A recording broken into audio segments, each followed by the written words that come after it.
Alright, ladies and gentlemen of the YouTube citizens, y'all know who this is. This is your boy True and Fun, and today's day is Monday, June the 22nd. So we are in the middle of the solstice event, but obviously I already released a video about that earlier today as I'm recording this video. So what I'm going to do today is present to you guys something that I've been meaning to do for a while now, and I finally got the chance to do it. I'm going to give you guys some tips, going to report some myths, and we're going to conduct an experiment. This is the second time I'm conducting an experiment on this channel. So the first experiment was about how long would it take you to, make a gym go. And I don't remember the results. I think it's like 30 days, something like that. But now we got another experiment, ironically enough, is involving gyms, or in this case, raids. So as you can see, over probably there, more likely going to be over there, there's a timber raid. Now, it's different. So if I want it rising on that side instead of this side, well, I have to bring out the alt for this one. So here's what we're going to do.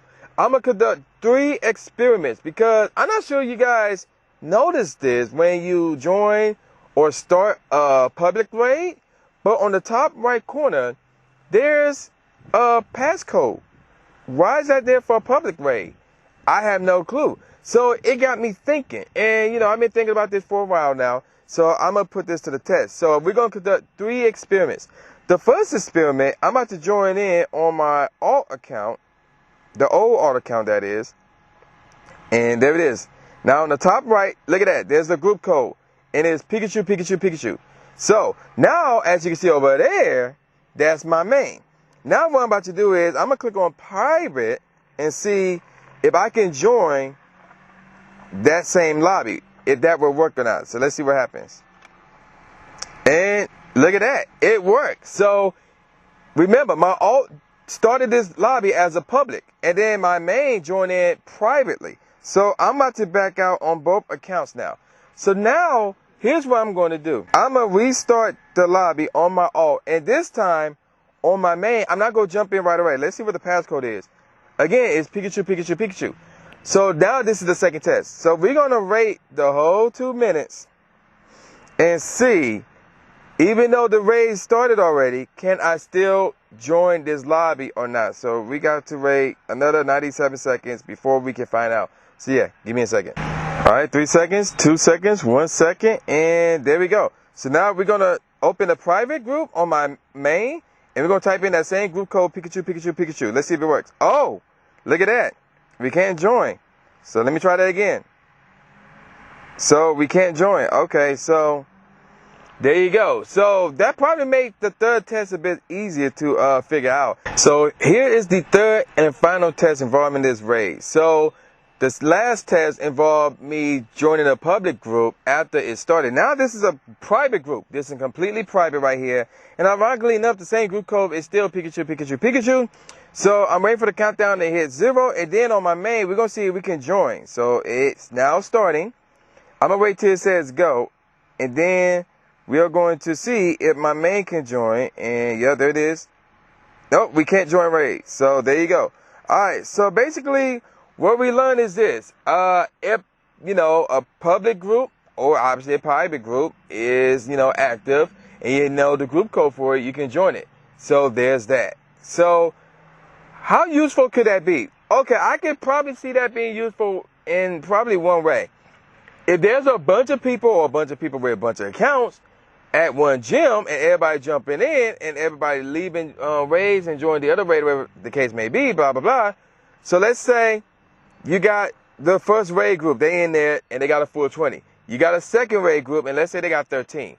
So now it's like, yo, let's balance it out a bit. So let's say 2 people or 3 people from the first raid leave that raid lobby and then join back in. Now they're instantly in the second raid lobby. You could say, yo, I want to go in the first raid lobby. Yo, somebody give me the group code and jump in. Assuming that y'all still in the lobby and the raid haven't started yet. That's the only time I can see that being useful. So now what I'm about to do is actually I'm about to do this raid and see if I get a shiny timber. So yeah, stay tuned. So we are back, and in case you're wondering, I did not get a shiny timber. But anywho, we're going to move on to some tips that I have for you guys. So y'all probably seen some, the regular tips like how to read the IV calculator and stuff like that.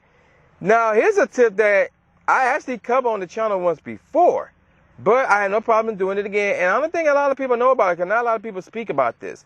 And that is this: how to revive your Pokemon when you don't have revives.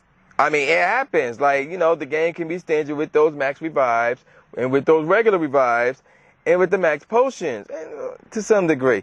But mostly the revives. The game can be stingy with those revives. So, how can you still revive Pokemon without using a revive, especially if you're doing raid after raid after raid, and that Pokemon that is fainted is crucial to you and your raid group? So, here's what you do. As you can see over here, we got my shiny Magmortar, which is nicknamed True Sweetheart, given to me from Holly, but that's another story for another day. So here's what you're going to do. We're going to obviously go here, go to items. No, my bad. You don't go here. You simply power it up. You power it up just one time.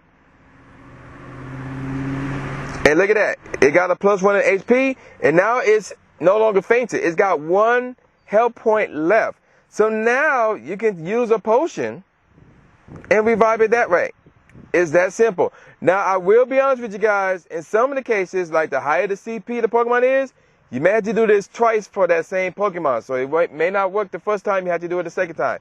So that's all you have to do. And I'll show you another one. Let me find another one that fainted. I think it was a shiny Psyduck, because all these Pokemon, not Psyduck, Golduck, because all these Pokemon was in gyms. Yep, there it is right there. So we got a Golduck, and again, it's fainted, 0 out of 1400 or 140 HP. Again, powered it up. Got a +1 in the HP department, and it basically brought it back to life. And then you can just use a potion, and boom, it's completely healed. It's that simple. So I highly suggest stock up on potions. You stock up on rare candies. And you should only use, like, if you're the type of person who like to do raids and lots of raids, you should only use your revives on your highest CP Pokemon. Like, if they powered up all the way to the max, use it just for those only, because then you'll be wasting revives. And you can't revive those Pokemon with this method, because obviously they're at the max. You can't power it up anymore. So, in that case, the only way to revive those would be from using a potion rather. So, not potion, revive rather. So there's that. But yeah, I got some more stuff for you guys. Stay tuned. Now, another tip I have for you guys, actually the next 2 tips are pretty much obvious and don't need much of an explanation, but I'm gonna give them to you anyway. So the first tip I have for you, and I don't need my phone. That's my phone. My camera rather nearly fell. The next 2 tips that I have for you guys are pretty much self-explanatory. I don't need my phone for this at all. And that is this: only purified shadow Pokemon that require 1,000 starters. Just do those. Don't do the 3,000. Don't do the 5,000s. Just do the 1,000s. Especially if you're trying to save up the starters for, maxing out your Pokemon, or for PvP, for Great League and things of that nature. So you're going to get that medal. You're going to get that purification medal eventually. So don't rush into that. Just purified Pokemon that require 1,000 starters for you to do so. So, like, for example, the Rattatas and the Zubats, I believe the Ritos are shadow, Pokemon as well. Things of that nature, the common stuff. So there's that. Another thing to do is that you should check out, and again, this is self-explanatory, but some of you may not remember or not put 2 and 2 together, and that is this. Because of the whole extended distance thing, because, everybody's supposed to be technically at home, so they won't be able to reach that Pokestop, from that crib or whatever the case may be. Now you can, depending on how close it is to you. So use that to the fullest. So if there's a gym that is like inside of a corporate building that you drive past, you can probably, drive around with no issues, as long as you're not trespassing, and you can't reach it in the past. Now you probably can. So I highly recommend you go back to those spots and see if you can reach them gyms, assuming you can still go out and things of that nature. So simple tips right there that in case you haven't been, using those tips, there you go. Now, the last thing I'm going to talk to you guys about are myths. So these are some mysteries or some theories that at one point in time exists, but no longer may or may not be the case. So the first one that I found, and this from twinfinite.com, or .net rather, twinfinite.net, is that if you want to find a good, or not a good chance, if you want to find a Chansey, go to a hospital, a pharmacy, or something along those lines, because apparently they have a higher spawn rate, at those places. Now, again, this was back when the game first started. I don't know if that's the case now, but keep in mind, we got Shiny Chansey in the game. So if you want to test that theory, knock yourselves out and let me know in the comment section below if that is indeed true or not.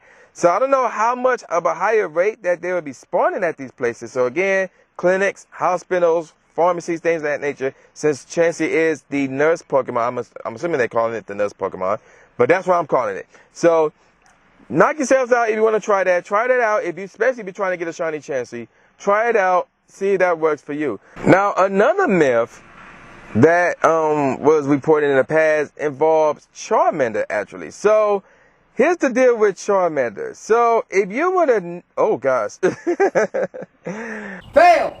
If you were to rename your Charmander Zippo, capital Z-I-P-P-O, it will evolve into Charmeleon, and it will know the move Ember and Flamethrower. So, and even back then, they was not sure if that was legit or not. So, I'm going to try it out and see how it goes. So, I do have a Charmander that I can evolve. I think it's a 91%er. Where are you? Yeah, this one right here. I got this 91% Charmander that I'm going to evolve. So, first we're going to change this nickname to Zippo, Z-I-P-P-O. I doubt this will work, but we can try it out, see how it goes. And we're going to evolve into Charmeleon. And if this works, then it should know the moves Ember and Flamethrower. Now, obviously, the reason why I doubt this will work, because obviously we got legacy moves in the game, and we got the Elite Charge TMs and Elite Fast TMs to make these Pokemon learn those legacy moves. So it's like, what's the point of this where we got the Elite Charge TMs and the Elite Fast TMs, even though they are rare as heck?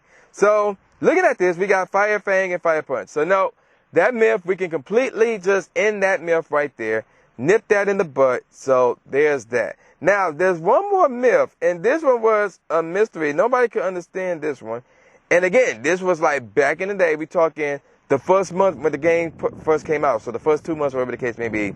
So, if you were to hold down on the Pokeball, and you were to hit one of these, well, before battle was a thing, hit one of these 4 other options, Pokedex, Pokemon Shop, or items, their icon would change colors. And you still would not be able to enter that menu. So if I were to click on items, while holding down the Pokeball thing, which is what I'm doing right now, it would change color, and I would still not be able to enter the item menu. Now, obviously, I still can't enter the item menu, but it's not changing color. So even if I were to let go of the Pokeball spot and then hit items, it still works as normal. So again, we can nip that myth in the butt. Now, in terms of whether or not it worked back in the day, I have no clue. I never heard of that myth before until really today. Like these 3 myths, I have not heard of them until today. So if you heard of these myths before, or you can confirm that they did work at one point in time, please say so in the comment section below. Or if you can think of any other experiments, any other tips, rather, or any other myths that you want to share, again, hit up the comment section below. And also, before I go, I got a special announcement for you guys. 2 of them, actually. So, you're going to want to follow me on Twitter and on Twitch, twitch.tv/true_inferno, because I got 2 major events going on this Thursday and Friday. So, in case you don't know, my beat album, Smooth and Sophisticated 2, drops this Friday at midnight. And I'm going to do a listening party on Twitch. I don't know what game I'm going to play, but all I do know is that it will start at 8 p.m. Eastern Time this Thursday on Twitch. So do not miss that. It's going to go from 8 p.m. all the way up to like probably 12:30 or 1 o'clock p.m. a.m. rather, Eastern Standard Time. I don't know, again, what game I'm going to play. I may play more than one game, but you do not want to miss this. Twitch.tv/true_inferno for Thursdays and Fridays live stream. Now, in terms of Friday live stream, I will do a shiny hunt. There's a shiny contest that will be going on starting at 7 p.m. Eastern Time. And obviously, I will be competing against the likes of Atlanta Alpha, Miranda the Kitten, Lady Brittany, and whoever else wants to join in. You can even join in as well. So, yeah, twitch.tv/2_Inferno, and we'll be playing Pokemon Sword and or Shield. Do not miss both of those days. I will be live streaming Thursday night and Friday night. Thursday night at 8 p.m., Friday night at 7 p.m. Again, twitch.tv/2_Inferno. Don't miss all that. Now, with all that said, y'all know who this is. This is boy New Jay Gatsby, a.k.a. the new Stephen A. Smith, saying peace out, y'all, and I'll see y'all next time. Yeah. Fail!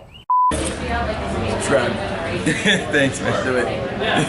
After you subscribe to the channel, make sure you click the bell icon so you never miss a new video or a live stream ever again. Thanks, guys.